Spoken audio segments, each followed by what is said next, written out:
شايفين حبيتين البنادول دول؟ بنادول ثانية اكسترا. تمام. فان انا لما باجي اخد دواء بيحصل حاجة من الاتنين، يا اما اخد الدواء وبعد كده اقعد اقول هو انا خدت الدواء ولا ما خدتش الدواء، فيا اما باخد الدواء تاني يا اما خلاص يعني ما بتفوتني مثلا الجرعة دي او الدوز دي. فانا النهاردة كنت من الصبح عايزة اخد بنادول اكسترا، لان انا كنت مصدعه صداع غير طبيعي وكنت صاحيه تعبانه قوي. صحيت من النوم مصدعه جدا جدا وحاسه ان انا تعبانه جدا، وقلت هاخد بنادول اكسترا حالا، وبعدين قلت استني ساعتين 3 ان شاء الله الصداع يروح. ففضلت قاعده مستنيه وما راحش، فقمت عشان اجيب البنادول اكسترا وخلاص. قلت لازم اخد الدواء قبل ما اروح الشغل، حتى لو انا مش واكله والكلام ده كله، مش شاربه حاجه مش واكله حاجه. فجبت الشريط وفعلا حطيت وخدت من الشريط حبيتين وحطيتهم قدامي، وجبت الميه وخلاص ونزلت. وبعد ما نزلت في حاجه خلتني افتكر كده، هو انا خدت الدواء ولا؟ قلت لنفسي رندا ما تخشيش الدايلاما دي، انت خلاص اكيد خدتي الدواء بصي، حتى لو خدتيش الدواء، حتى لو ما خدتيش الدواء عشان صوتي مش طالع، حتى لو ما خدتيش الدواء اعملي حسابك انك انت خدتي الدواء.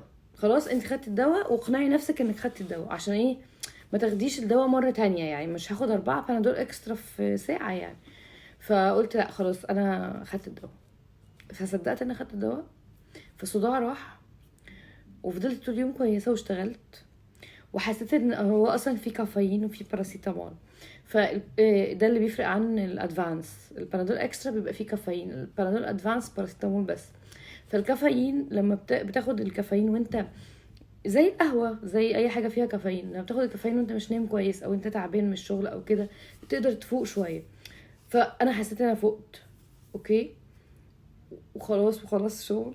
وبعدين زي ما انتم شايفين في اول الفيديو كده رجعت لقيت حبيتين البنادول محطوطين في نفس المكان اللي انا كنت واقفه ماسكه فيه الدواء، ومفروض انا جايبه الميه عشان اخد الدواء هنا. فده لو دل على شيء يدل على ان كل حاجه تحت سيطرتنا، تحت سيطره المخ. انا اقنعت نفسي ان انا خدت البنادول اكسترا ففقت، فالصداع راح، فبقيت كويسه وما خدتش دواء تاني طول اليوم، ما خدتش دواء اصلا ولا اولاني. تمام. صوتي دلوقتي رايح، بس صوتي مش رايح قوي، يعني صوتي مش رايح بسبب، يعني مش بسبب ان انا ما خدتش البنادول. خلاص. فوكس يا جماعه، ركزوا على الاشياء والله العظيم هتحصل. اهو. وحياة ربنا انا قررت اعمل حسابي ان انا خدت البنادول.